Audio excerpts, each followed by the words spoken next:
Mas e no caso, então, de depressão e ansiedade? Porque, me corrija se eu estiver errado, mas é um pouco Sim. diferente de tipo bipolaridade, esquizofrenia, que é algo incurável, né? É algo exatamente. Boa. Vamos falar sobre cura, né? Em psiquiatria, a gente não fala sobre cura, porque as doenças sempre têm um potencial ou para cronicidade ou para recorrência. Então vamos falar da depressão, por exemplo, né? Você falou bem, você deve ter estudado a respeito, né? Transtorno bipolar e esquizofrenia são doenças que a cronicidade faz parte dela. Então são doenças crônicas e elas precisam do tratamento de longo prazo ao longo da vida. Essas são um ponto pacífico, né? Já houve época, até os anos 80, acreditava-se que o transtorno bipolar podia tratar uma época por 5 anos e depois parar. Hoje já se sabe que os prejuízos são muito grandes se parar de tratar, porque a chance de ter um novo episódio, uma crise, é enorme, né? Mais de 90%. Então, faça o tratamento de longo prazo. A gente chama lifetime, faz o tratamento pro resto da vida. Na esquizofrenia, a mesma coisa. Então, hoje já se sabe que o paciente ganha muito em manter o tratamento. Agora, há transtornos psiquiátricos que podem voltar ou não. Um deles é a depressão. Por isso que você falou, olha, doutor, você falou aí, mas eu acho que tem diferença. E tem, de fato. A depressão é uma doença que, em 50% dos casos, ela aparece de novo. Em outros 50%, ela pode ser um episódio único. Então, como que a gente vai saber o que vai acontecer? A gente não é bidu. Então, o que a gente faz? A gente trata um primeiro episódio, trata o tempo adequado. É um tratamento de médio prazo, dura no mínimo aí em torno de 9 meses. Tá, entendi. A pessoa ficou bem, está sem sintomas, vida normal. Poxa, que ótimo. Vamos fazer alta? A gente descontinua o remédio e alta. A pessoa não vai sentir falta do remédio, porque o antidepressivo ele não causa dependência. Ah, mas a doença pode voltar? A gente não sabe. O fato é que se você já teve um episódio depressivo, a chance da doença voltar é 50%. Se você nunca teve um episódio depressivo, a chance da doença aparecer é em torno de 18%. Então, olha que interessante. Você nunca teve episódio, qual que é o teu risco? 18%. Se você já teve um episódio, qual que é o teu risco? 50%. Mas por que isso? É do jeito que o cérebro da pessoa funciona? O organismo dela funciona? Aí a gente está falando das causas da depressão, né? Aí a gente está falando das causas da depressão. Existe um efeito que é bastante conhecido em psiquiatria. Você ter episódios depressivos favorece o aparecimento de novos episódios depressivos. Por isso que a depressão ela tem que ser tratada de forma contundente, de forma eficaz. A pessoa tem que ter alta no momento adequado. Porque fazendo um tratamento abreviado, sabe aquela coisa, o paciente melhorou, fala, melhorei, acho que aquilo lá era só um momento, só uma circunstância. Então, eu vou parar o remédio. Aí aumenta a chance da doença voltar. É triste porque a pessoa sofre e é triste porque quanto mais episódios você tem, mais aumenta o risco da doença cronificar, né? Então, o próprio fato de ter um episódio aumenta o risco de ter outro.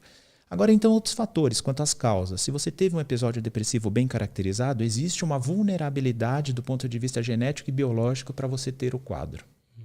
Então, a gente tem que tomar cuidado com isso. Então, é algo assim, evidenciou. Por exemplo, eu e você, estamos andando na vida, a gente é amigo e tal. De repente, um dos dois tem um episódio. Se configurou aí que essa pessoa que teve o episódio, muito provavelmente em relação às outras, ela tem uma vulnerabilidade genética e biológica. Então é algo assim, ela já tinha esse risco, mas não estava evidenciado. A partir do momento que ela tem, ficou evidenciado que ela tem esse risco para ter depressão. Outro ponto é esse que eu falei, tendo um episódio, aumenta o risco de ter outros. E aí entra uma coisa que é a psicologia. Será que essa pessoa também... E aí entram outras causas da depressão, né? Que a depressão não tem só causas biológicas. Tanto que 2 irmãos gêmeos, que têm exatamente a mesma biologia, um pode ter depressão, outro não. Até esquizofrenia e transtorno bipolar, sabia? Tem um gêmeo, 2 irmãos gêmeos. Um pode ter transtorno bipolar, o outro não. A concordância é em torno de 60%, não é 100%. Aí entram outras causas. Interessante, porque daí entram causas psicológicas, o manejo do estresse, como a pessoa leva a vida, o contato com drogas. Então, uma série de outros fatores vão influenciar no desencadeamento ou não de um transtorno psiquiátrico, né? Então, é por isso que algumas pessoas têm um risco aumentado, outras não. E a gente trabalha com as estatísticas, né? Então, por exemplo, no transtorno bipolar, se parar o remédio, 90% a chance de ter um novo episódio. Então, não vamos parar. Na esquizofrenia, a mesma coisa. E na depressão? Na depressão é 50%. Então, a gente manejando alguns dados, a gente pode dar alta para o paciente ou não. Agora, quando que o risco é máximo? Quando que o risco compensa que a pessoa trate pro resto da vida? Aí a gente usa alguns fatores. Por exemplo, a pessoa já teve 3 episódios. A chance de ter o 4º é muito grande. Lembra? Cada episódio aumenta a chance da doença em frente continuar.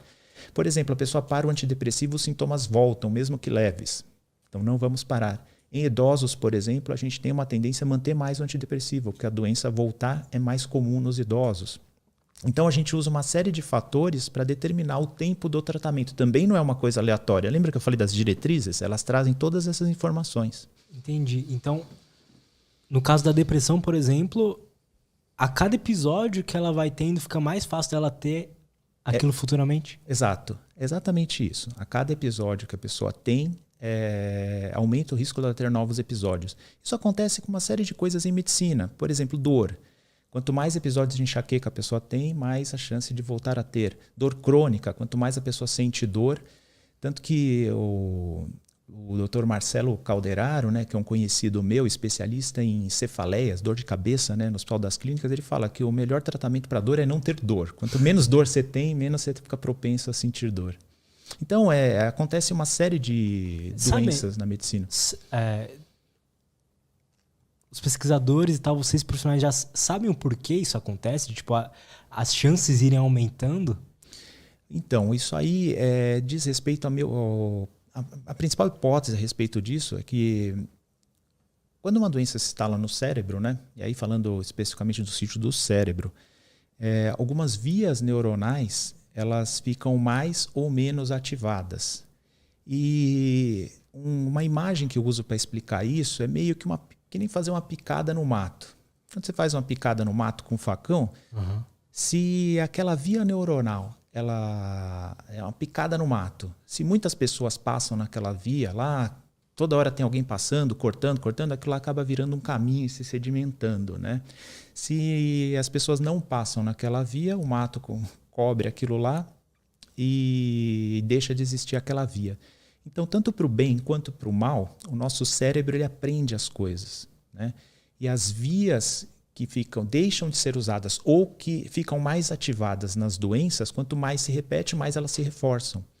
Então, esse é um dos motivos que pode levar à recorrência e à cronicidade dos sintomas. A gente tem que quebrar isso. Me corrija se eu estiver errado, mas é praticamente a mesma coisa por outro lado, um lado mais positivo, de tipo estudar, quanto mais a gente estudar, mais fica cravado aquilo na nossa... Sem dúvida nenhuma. Por isso que eu falei, tanto para bem quanto para mal. Bons hábitos, eles tendem a sedimentar no nosso cérebro, né? Assim como hábitos e comportamentos ruins ou patológicos, coisas que até fogem ao nosso controle. A gente está falando disso, né? De doença, foge ao nosso controle. E muitas vezes aquelas vias relacionadas à instalação da doença são reforçadas, porque a doença está aparecendo e cada vez que ela aparece, aumenta o reforço daquela via. Mas para bem também funciona e a gente tem que mudar para isso, né?